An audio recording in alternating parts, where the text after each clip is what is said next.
What is going on, everybody? Welcome to the Freedom Fire podcast, where we want to stoke the flames of freedom every single day. My name is Kendall Bowman, and guys, when you talk to anybody from the trans community or from the LGBTQ community, they will tell you that it is very difficult to get involved in these types of sex change surgeries. It's very difficult to go through the process of actually getting one, of getting a sex change surgery performed on you. But we have some news today to tell us that's not quite true. From Matt Walsh, breaking: the largest trans healthcare providers in the U.S. are rubber stamping letters approving gruesome, life-altering surgeries. It's such a racket that my producer was approved for testicle removal in 22 minutes. The tape is disturbing. First, some background. R.A. Groner is a licensed clinical social worker who educates doctors on trans healthcare. At a recent training session for the Jupiter Center, Groner explained that she writes whatever letters her patients want because she's not a gatekeeper. She quite literally is. If the person doesn't have gender dysphoria, she's not supposed to diagnose them with gender dysphoria. That you quite literally are a gatekeeper. But I digress. Anyways, Groner was referring to the WPATH standards, which major hospitals follow. They require that trans patients obtain a letter before undergoing surgeries. But Groner tells her audience to treat the letters as a persuasive essay and to greenlight even suicidal patients. Even patients at the risk of suicide. That is absolutely insane. So, is this about money, or is this about pushing the agenda, the woke agenda, or both? Groner explains that insurance companies won't pay for these surgeries unless the patient is diagnosed with gender dysphoria. So she says healthcare workers should provide the diagnosis. We're using that diagnosis, she says, to ensure clients get that necessary treatment. Whatever insurance companies might think of that, it's the industry standard. No, it's quite literally not the industry standard. What it's called is insurance fraud. You're lying to try and force these insurance agencies to pay for something that shouldn't be done. That doesn't need to happen. You just said they're suicidal patients. They're suicidal. And you're going forward with this anyways. Absolute insanity. The popular trans telehealth service at Folks Health, Folks Health, for example, instructs patients that even if they don't fit the definition of gender dysphoria, the diagnosis is needed so that insurers pay out. Wow. Folks, which provides letters authorizing surgeries for a nominal fee, goes on to admit that it's quite possible patients will receive a letter indicating a gender dysphoria diagnosis even though they really do not have dysphoria. That is called insurance fraud. We reached out to Folks about this. A staff member confirmed that a diagnosis of gender dysphoria with the word diagnosis in scarce quotes is a requirement for insurance purposes even if it doesn't apply. The largest trans healthcare provider in the U.S., at Plume Clinic, runs a similar scam. They sell letters for $150 authorizing surgeries. That's how our producer at his Twitter handle is right here, received approval for testicle removal after a 22-minute video call. 22 minutes. Let's get into how you got to hear this to believe it. This is how insane this is. In his intake form with Plume, Greg provided a fake legal name, so it didn't even have to be his legal name. He said he had dysphoria in the past. He said he had it in the past, not currently, but in the past. But he stated he had never experienced it for 6 months or more. For the last 6 months, he stated that he had not experienced any kind of gender dysphoria. Under the current version of the DSM-5, that means he doesn't have gender dysphoria. Plume quickly scheduled Greg for a video interview anyway. He assumed the identity Chelsea Bussey. He didn't even attempt to pass. He badly mispronounced the name of the surgery he wanted. He made it clear he didn't know what effect the surgery would have. Nevertheless, Plume's nurse practitioner said she wanted to write the most solid letter possible to justify surgery. Greg tells her that he once wrote an essay in school about being a woman, which everyone thought was ridiculous. Greg also tells Plume's nurse practitioner that his father has been prescribing him hormones for years. The nurse doesn't question this in any way. Instead, she says that arrangement is perfect. Wow. 3 days later, Plume sent this letter to Chelsea Bussey, who does not exist, saying he was experiencing significant ongoing gender dysphoria. The letter strongly recommended Chelsea for testicle removal. Absolutely insane. This is a fake letter. This is not real. It's a lie. My question is, why are state attorneys not going after this blatant insurance fraud? Not just for the insurance fraud, but to protect people, and especially children, from this kind of garbage. Because parents can come to these people, have these people write out a letter for why their children or their child needs some kind of sex surgery, and then they can, just have insurance pay for it. And that leads us to the question, guys. What is the purpose? What is the reason why our nation has become so incredibly sexualized to the point where children are involved? Well, we got this story from the New York Post. Instagram algorithm boosted a vast pedophile network, alarming report claims. Instagram's recommendation algorithms linked and even promoted a vast pedophile network that advertised the sale of illicit child sex material. This is on Instagram. Ooh, that ticks me off. Excuse me.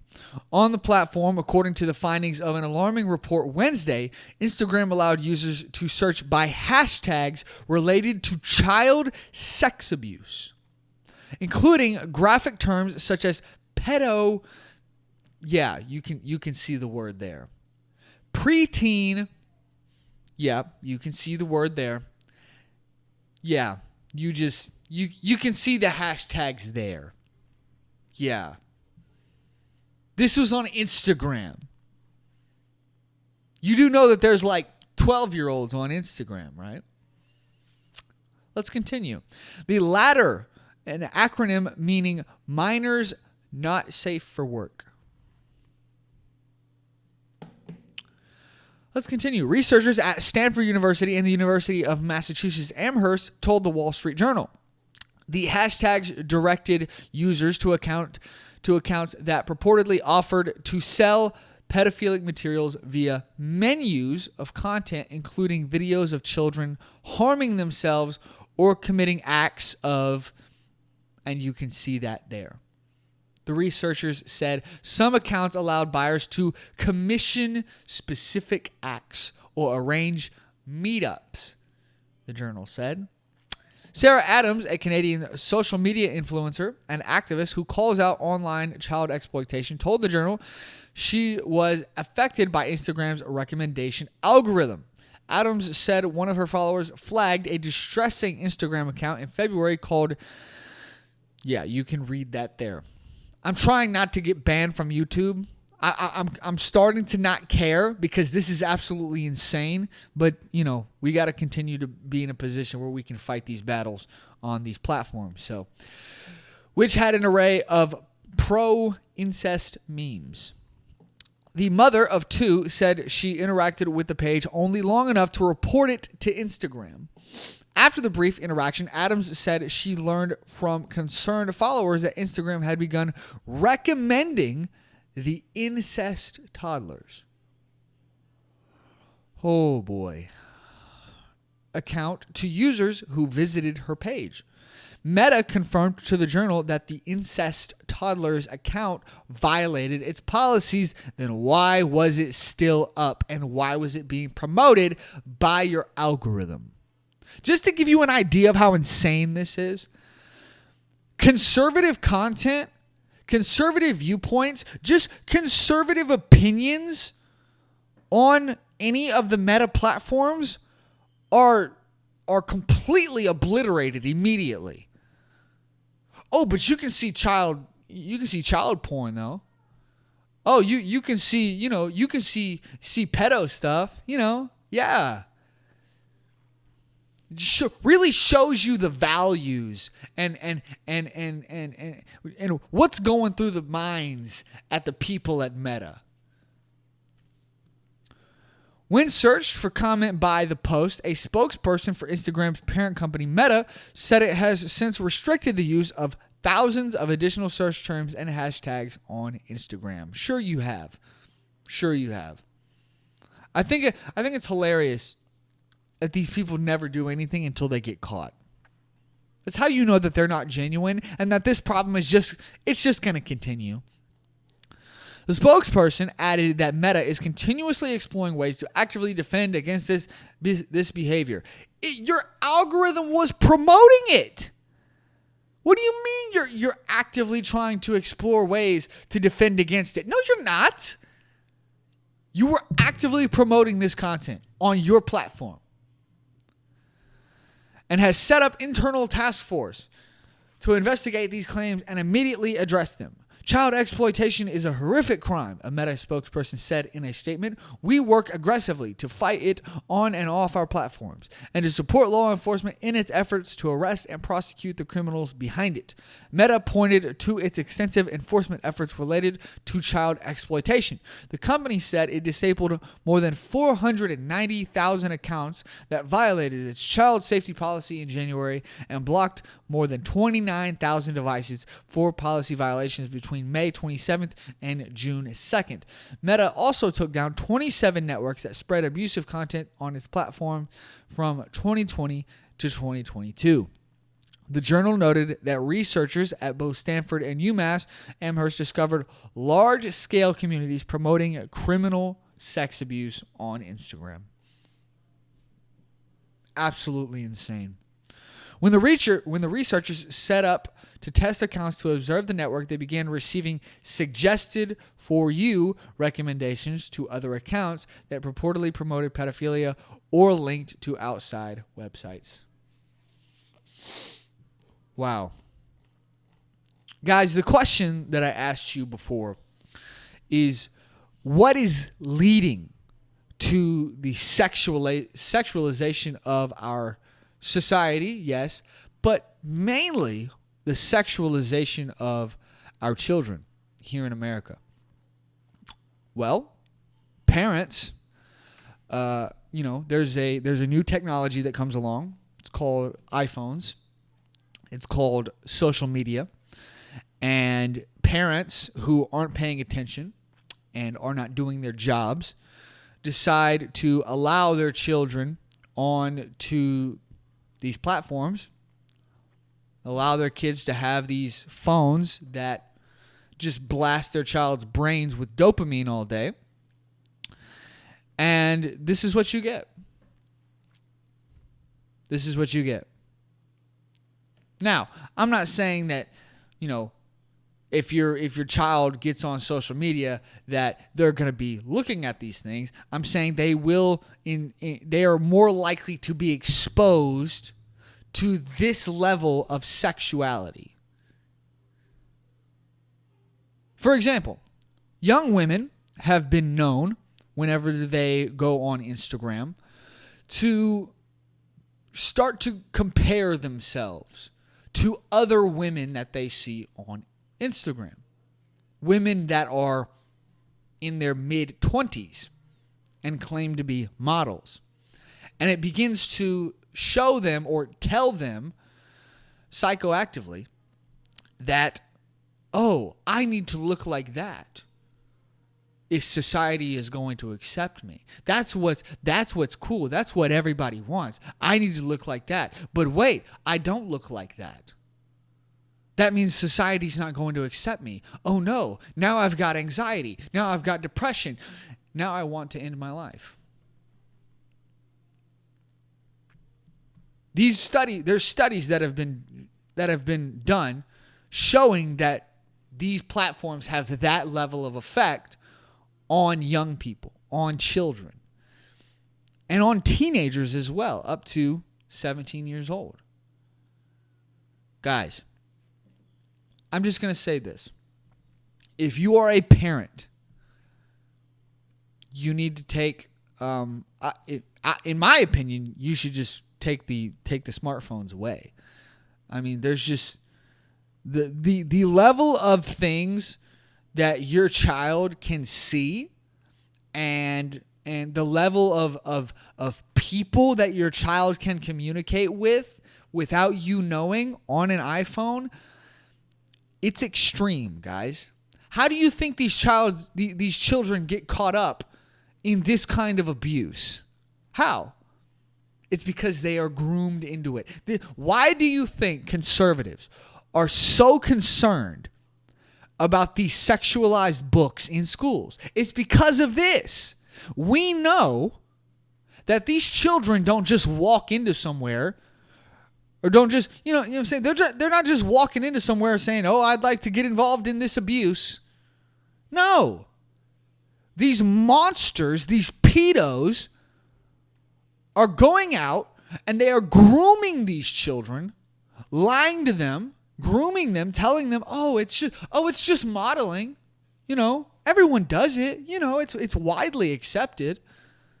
You know, everyone does modeling. Everybody accepts modeling. And then it turns out to be something totally different. It's called grooming. Why do you think conservatives are so concerned about the sexualized books in schools? I mean, my goodness, there was I believe it was in Utah where a school district banned banned Bibles in their schools. Oh yeah, we'll ban Bibles, but God forbid we have a Bible, but we're definitely going to show your kids some porn. We're definitely going to show your kids some pornographic material. You better not have that Bible though. God forbid we talk about David and Goliath. Guys, the solution to this garbage is very simple. And it's parents getting their crap together and deciding enough. I'm taking away the social media. I'm taking away the phones. We're done. Not because your kid did anything wrong, and you need to explain that to them. But because this garbage can have lifelong destructive effects on your child's mind. That's reality. That's the reality that we live in today. I would not give my child a picture of pornography. I wouldn't do that. Not only because it's I'm pretty sure it's a federal crime to do that. But secondly, I want my child's brain to not be filled with insanity and disgusting images and disgusting behavior. I don't want my child to be faced with that. But yet, parents are giving their kids Instagram, where they will be exposed to pedophilia. Images of pedophilia. Entire networks of people built to groom children into getting involved in this abuse. Parents, do your job. I'm not going to sit here and blame, this is Washington, D.C.'s fault. Congress should have been, they should have regulated these social media companies a long time ago. No, I'm not going to blame them. Because they're not the ones that are giving it to their kids. Heck, even Mark Zuckerberg, the owner of all of these companies, the CEO of Meta, he doesn't even allow his kids on these platforms. I wonder why. It's because of garbage like this. You think the guy doesn't know that this is on there? His algorithm that his company created was promoting it. Parents, it's on you, guys. It's on us. You think the world gives a crap about our kids? You think these schools give a crap about our kids? You think the government gives a crap about our kids? No, they don't. Society doesn't care. You have to do your job. You have to do the work of protecting your child. It's on you. No one's coming to save you. No one's coming to help you. It's on you. So that's my challenge. That is my challenge to you. Do your job. Take a more proactive approach, a more active approach in stopping this type of garbage from reaching your children. Yeah, your kids probably, if your child is a teenager, they're going to be mad that you're taking away social media. They're going to be mad that you're taking away their phone, taking away their smartphone and giving them a dumb phone. I get it. I don't really care though. I don't. Because it's about protecting your child.